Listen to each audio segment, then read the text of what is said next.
where you take risks and where you don't. It does get your motor going and your heart thumping, but it's also a very dangerous place. First store, one of a kind. Leslie Wexner has lived a life on the edge, the cutting edge, peddling fashion-forward clothing to the masses, turning a small women's store in the Midwest into a $9 billion retail empire, home to some of American fashion's best-known brands. As a kid, he was always trying to earn a buck, but all work and no play did not make Les Wexner a dull boy.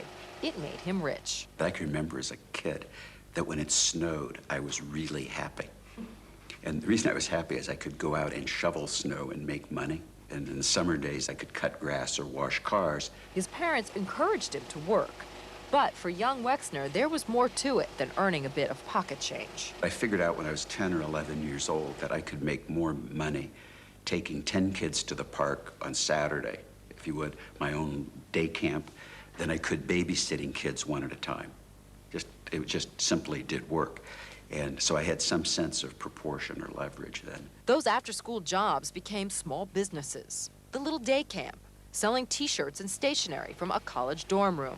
A landscaping business that one summer brought in $3,000. So really, right there imprinted in your DNA was an entrepreneurial spirit. Yeah, in hindsight, I think so. That I think I realized by the time I was maybe in my early 30s that I really had never worked for anyone. And I didn't see that.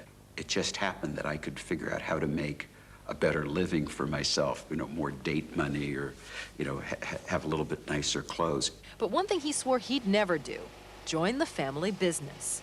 Leslie's, a small women's clothing store his parents opened in Columbus in 1952 and named after him. Oh, I hated it. Both of them probably working 70 or 80 hours a week, just eking out a living. And, and here I was in my own business, selling sweatshirts and stationery and, my landscaping business and doing better than they were. The landscaping business was so lucrative that Wexner decided he'd become a landscape architect. But his father pushed him to get a business degree. Wexner got one from Ohio State University and then went on to law school there. But despite his vow to stay away, he dropped out to work in his parents' store. In hindsight, I think it was a very typical father-son kind of relationship and conflict, and the son wanting to prove to the father his value. And I think quite deliberately and quite unconsciously what I decided was I could only prove my worth to my father in an endeavor that he would understand. After a few years working with his parents, Wexner came to his father with an idea. Since coats and dresses weren't turning a profit, why not focus on women's sportswear, the store's best-selling item? His dad's response? You'll never be a merchant. So Wexner borrowed $5,000 from an aunt and opened the Limited.